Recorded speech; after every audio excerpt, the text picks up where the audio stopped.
नमस्कार, EMS TV में आपका स्वागत है। मैं हूं आपके साथ आकाश और आज हमारे साथ खास मेहमान मौजूद हैं युवक कांग्रेस के प्रदेश अध्यक्ष विक्रांत भूरिया जी। सर, आपका बहुत बहुत स्वागत है। बहुत बहुत धन्यवाद। सबसे पहला मेरा क्वेश्चन यही रहेगा, सीधा सीधा, युवक कांग्रेस के अध्यक्ष बने, 7 साल बाद चुनाव हुआ है, तो क्या आपकी प्राथमिकताएं हैं युवक कांग्रेस को लेके, कांग्रेस को लेके, यूथ विंग को लेके? देखिए, मेरी सबसे बड़ी प्राथमिकता ये है कि किस तरह से वापस जो युवाओं का जन सैलाब कांग्रेस के साथ रहता है उसको किस तरह से वापस लाना और किस तरह से युवाओं को बराबर प्रतिनिधित्व दिलवाना। और आज का युवा पढ़ा लिखा है, बहुत मजबूत युवा है और सब चीज़ें समझता है। जब तक हम उनकी समस्याओं को लेकर उनके बीच में नहीं जाएंगे, उनके साथ में हर संघर्ष में खड़े नहीं रहेंगे, तब तक वो आपसे कुछ किसी तरह से नहीं जुड़ेगा। वो आपसे कुछ भी नहीं मांगता है, बस वो ये चाहता है कि जो उसके सबसे प्रमुख मुद्दे हैं, चाहे वो रोज़गार हो, चाहे वो उसके जो भी संघर्ष हो, चाहे उसकी जो भी लड़ाई हो, उसमें आपको उनके साथ में दिखना चाहिए और उनके साथ में लड़ाई आपको लड़ना चाहिए। जब आप सब तक पहुंचेंगे, जब सबके साथ संघर्ष करेंगे, उनसे संवाद स्थापित करेंगे, उनसे लगातार संपर्क में रहेंगे, तो बिल्कुल ये जो युवाओं का जो फौज है ये बहुत बड़ा एक सैलाब में परिवर्तित होगा। और हमारा यही प्रयास है कि इन युवाओं को कांग्रेस की विचारधारा से हम किस तरह से जोड़ सकते हैं, वो हमारी सबसे पहले प्राथमिकता है। आगामी सबसे पहले जो चुनाव होने वाले वो नगरीय निकाय के चुनाव को लेकर मैं ये पूछना चाहूँगा कि आपकी सबसे पहले क्या भूमिका रहेगी यूथ कांग्रेस की। दूसरा सवाल ये है कि आप कितना परसेंटेज यहाँ पे युवाओं को मिलेगा कांग्रेस में, या टिकट मिलेगी, जो भी आप। देखिए, नगरीय निकाय चुनाव ये बहुत ही महत्वपूर्ण चुनाव है और हमारी सबसे बड़ी प्राथमिकता है कि इसमें ज़्यादा से ज़्यादा हम युवाओं को प्रतिनिधित्व दिलवाएं, क्योंकि युवा हमारे भविष्य की नींव है। और जितने ज़्यादा युवाओं को अभी हम इस समय तैयार करेंगे, वो कहीं ना कहीं भविष्य में युवाओं की एक फौज जो कांग्रेस पार्टी के साथ तैयार होगी, वो उसका सबसे बड़ा महत्वपूर्ण अंश होगा। तो इसलिए इस बार हमारे वरिष्ठ नेतृत्व से भी हम चर्चा में हैं और हमारे एक आपस में सहमति इस चीज़ पर बनी है कि ज़्यादा से ज़्यादा युवाओं को इस बार नगर निकाय चुनाव में प्रतिनिधित्व हम देने जा रहे हैं।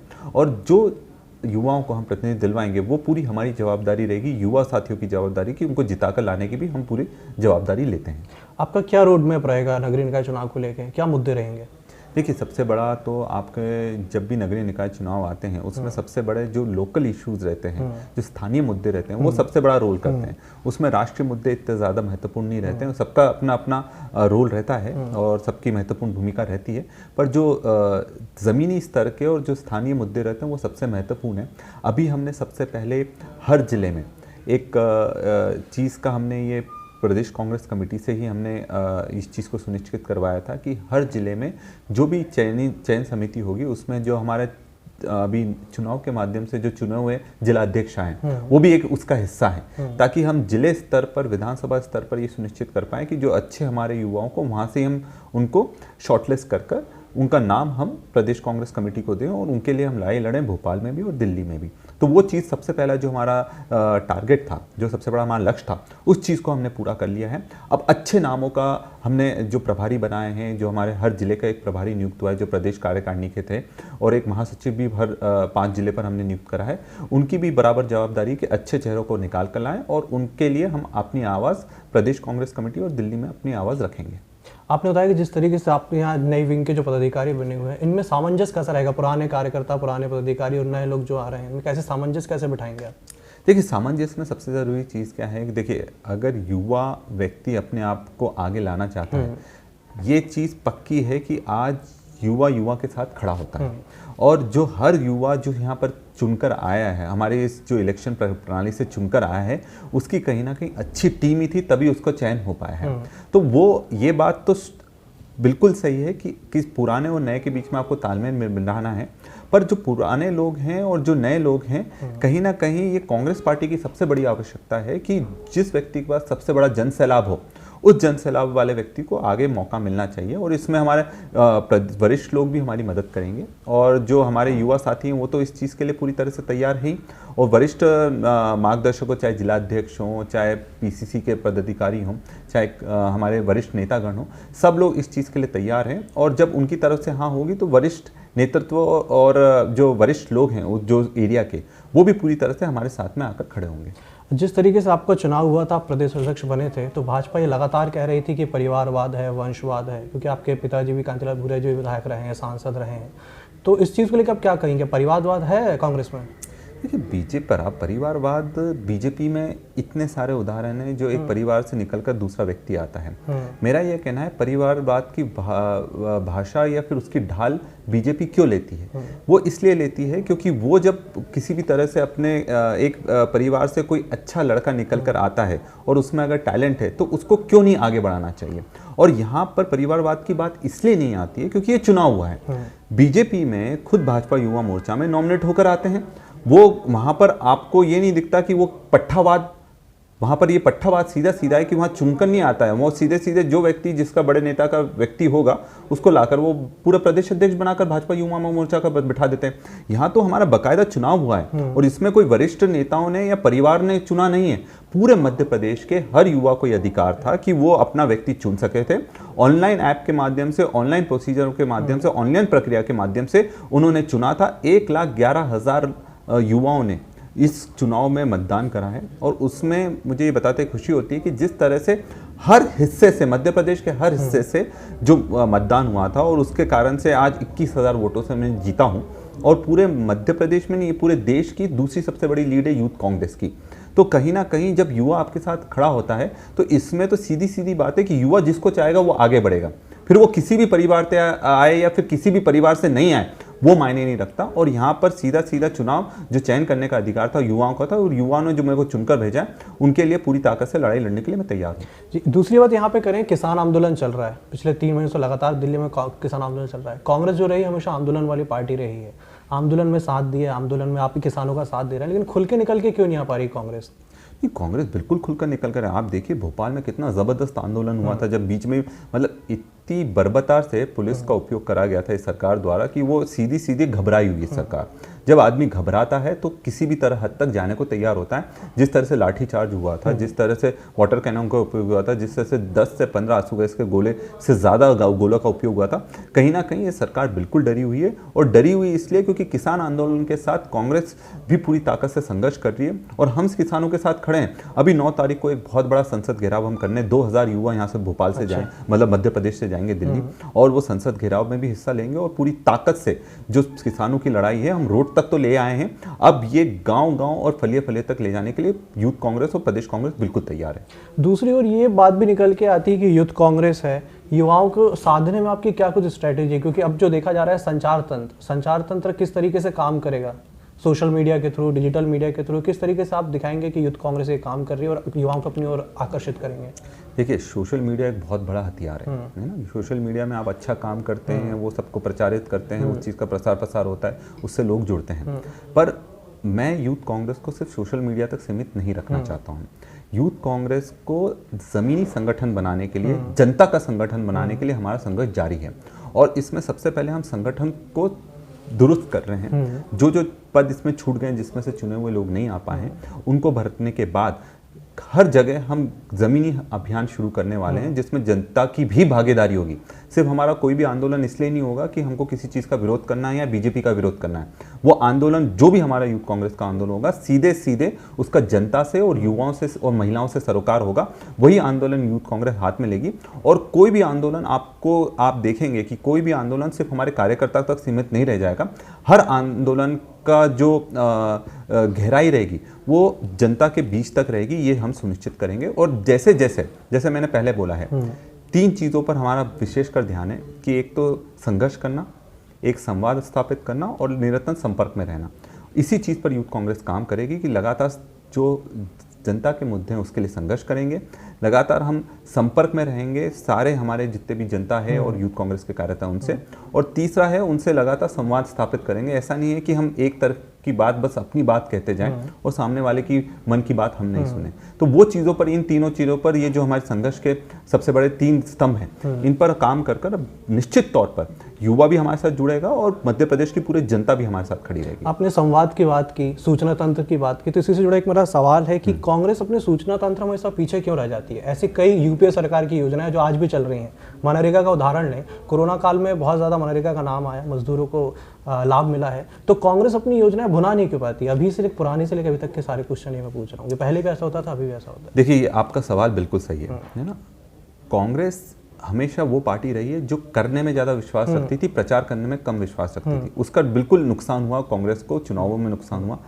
एक तरफ आपको देखना पड़ेगा, एक ऐसी पार्टी है जिसने आज़ादी की लड़ाई लड़ी और जो काम करने में विश्वास रखती है, बार बार अपनी चीज़ों को प्रचारित नहीं करती है। आप बताइए, आज IIM है, IIT है, इसरो है, ये सब किसकी देन थी? ये कांग्रेस पार्टी की देन थी। पर बीजेपी शुद्ध तरीके से प्रचार की पार्टी है, वो प्रचार में ज़बरदस्त आगे हैं। उस चीज़ को हम सुधार कर रहे हैं, उस चीज़ में हमारा भी IT सेल ज़बरदस्त ज़मीन पर मुस्तैद है और धीरे धीरे कर कर हम उस खाई को भरते जा रहे हैं। और हम यही बात करते हैं कि हम हमेशा करने में विश्वास रखते हैं, हम अपने चीज़ों को गिनाने में विश्वास नहीं रखते हैं। अब बिल्कुल निश्चित तौर पर जो हमारी योजना है उसको लेकर हम लोगों के बीच में भी जा रहे हैं और लोग भी इस चीज़ को समझ रहे हैं। आज मनरेगा पर आप खुद देख लीजिए, इनके वरिष्ठ नेताओं के भाषण आते हैं कि मनरेगा ऐसा है, मनरेगा आपका फेलियर का या फिर आपकी गलत नीतियों का सबसे बड़ा स्मारक है, और उसके बाद मनरेगा की खुद ही तारीफ करते हैं। तो ये जनता भी देखती है कि दो रुपये ये जो काम करते हैं, कि जब इनको सुविधा होती है तब उस पक्ष में बोल देते हैं और जब सुविधा नहीं होती है तो उसका विरोध कर देते हैं। तो ये चीज़ हम भी लोगों के बीच में लेकर जा रहे हैं। और हम में जो कमियां हैं, हमारा सबसे बड़े जो हमारे चुनौती है और जो सबसे बड़ा हमारा विषय जो चर्चा का केंद्र है, वो ये है कि अपनी खामियों को हमको दूर करना है ताकि हम एक मजबूत और एक जनता का संगठन बनकर उभरे। उस पर हमारा पूरा काम अभी चल रहा है। दूसरा मेरा ये सवाल रहेगा, यूथ विंग को लेके आप काम कर रहे हैं, लगातार कांग्रेस काम कर रही है। मनरेगा की आपने बात करी, कमलनाथ जी की सरकार थी, 15 महीने में भी काम हुए हैं कि नहीं हुए हैं, उसको भी नहीं बना पाई है कांग्रेस अभी तक। देखिए, इस चीज़ को देखिए, ये चुनाव कांग्रेस सीधे सीधे जीती हुई थी, जो 28 सीटों पर चुनाव हुए थे। पर जिस तरह से इन्हें धन बल का उपयोग करा, सरकारी पूरे तंत्र का उपयोग करा, एक एक सीट पर 30 से 50 करोड़ रुपए खर्च करें, उसमें कहीं ना कहीं इनके विधायक तो बिके ही बिके, पर इन्होंने ये सुनिश्चित करा कि हम किसी भी तरह से जनता का वोट खरीद लें। जनता आजकल एक चीज़ हम देखने में आती है कि जनता को ये विश्वास दिलाया जाता है कि आप हमको वोट दीजिए, ये पैसे लीजिए, हम आपके लिए काम करेंगे। पर चुनाव में जो पैसे मिलते हैं उसके बाद उनका शोषण करना ये सरकार चालू कर देती है, बीजेपी की सरकार चालू कर देती है। जैसे आपने देखा होगा कि जब बिजली के मुद्दे की हम बात करते हैं, 100 यूनिट की बिजली हम कांग्रेस सरकार देती थी, अब इतनी ज़बरदस्त महंगाई आ गई उसी चीज़ में। हम इतने सारे 50 किलो अनाज की हम बात करते थे गाँव स्तर पर, कि अगर किसी यहाँ जन्म होता है, किसी यहाँ मृत्यु होती है, 100 किलो अनाज की हम बात करते थे। तो ये सब जो जन कल्याणकारी नीतियाँ थी, ये कांग्रेस के समय आई थी, जनता भी इस चीज़ को समझ रही थी। पर इस बार उपचुनाव में धन बल के सामने जो सच्चाई थी और जो योजनाएं, वो टिक नहीं पाई। पर जब 2023 में चुनाव आएगा, और मुझे पूरी आशा है कि इसके पहले भी चुनाव हो सकते हैं, और आप देखिएगा जिस तरह से ये सरकार चल रही है, आज इतने समय हो गया सरकार को, उसके बाद भी ये मंत्री पद नहीं बांट पा रहे हैं। आज हमारे सभी जिलों में प्रभारी मंत्री नियुक्त नहीं हो पा रहे हैं। तो कहीं ना कहीं इनके इसमें चीज़ें बहुत ज़्यादा गलत जा रही हैं। इन्होंने जिन लोगों को अपनी पार्टी में भर्ती कर चुनाव लड़ा दिया, जिता दिया, वो भी खुश नहीं है, और जो इनके पुराने कार्यकर्ता थे, जो ज़मीनी कार्यकर्ता थे, वो भी बीजेपी से खुश नहीं है। तो ये चीज़ें भी आने वाले समय में आपके सामने आएंगी, और आपको दिखेगा कि सच थोड़े दिन के लिए दबाया जा सकता है, पर सच का कहीं ना कहीं सबके सामने बिल्कुल आएगा। चलिए, आपकी ये बात हम मान लेते हैं, लेकिन दूसरे मुद्दे भी हैं। गैस के रेट बढ़ गए हैं, बिजली महंगी हो गई, इन मुद्दों को लेकर कांग्रेस सामने क्यों नहीं? देखिए, हमने अभी सबसे बड़ा जो हमने गुलाब क्रांति का यूथ कांग्रेस ने ऑर्गेनाइज हर पेट्रोल पंप पर एक बहुत बड़े आयोजन करे थे, और हर विधानसभा स्तर पर यह करा गया था। और इसमें जैसे मैंने बोला कि सबसे पहले जो ग्राहक है उसको ही जगाने के लिए, उसमें ही जागरूक बनाने के लिए हमने इस तरह से गांधीवादी तरीके से 31 तारीख को यह आंदोलन हमने करा था। इस तरह के धीरे धीरे आंदोलन हम बढ़ाते जाएंगे। आप इंतज़ार कीजिए, आने वाले समय में बहुत शानदार और बहुत रचनात्मक आंदोलन आपको देखने मध्य प्रदेश में मिलेंगे। और ज़मीन पर जो हम लड़ाई लड़ रहे हैं, उसको आप देखेंगे कि ये जो ज़मीनी लड़ाई सिर्फ ऊपर की नहीं रहेगी, इसमें कहीं ना कहीं जनता के और जो मतदाता है उसके दिमाग पर ज़बरदस्त चोट होने वाली है। एक और यहाँ पे आखिरी क्वेश्चन आपसे ये पूछूंगा, राम मंदिर निर्माण को लेकर चंदा संग्रहण हो रहा है, उसको लेकर आप क्या कहेंगे? देखिए, राम मंदिर के सब लोग पक्ष में, हम भी राम भक्त हैं और राम जी के लिए पूरी ताकत से हम भी लगे हुए हैं। और कांग्रेस ने जबरदस्त चंदा व्यक्तिगत तौर पर सबने अपने अपने दिया है। हमारा जो हम बात करते हैं, हम ये कहते हैं कि जो अनअधिकृत लोग हैं, जो गलत तरीके से चंदा इकट्ठा कर रहे हैं, उन पर लगाम लगना चाहिए, क्योंकि इससे जो धोखाधड़ी होती है उससे कहीं ना कहीं हमारी धार्मिक भावनाओं को और धार्मिक जो हम भावना रखते हैं उसको भी ठेस पहुंचता है। तो किसी भी तरह से अधिकृत वालों पर कोई आपत्ति नहीं है, पर अनधिकृत वालों पर बिल्कुल कार्रवाई होना चाहिए और सब लोग इससे जुड़े हों और ज़्यादा से ज़्यादा आपको देखिए, भगवान और आपके बीच में तीसरे व्यक्ति को मत लाइए।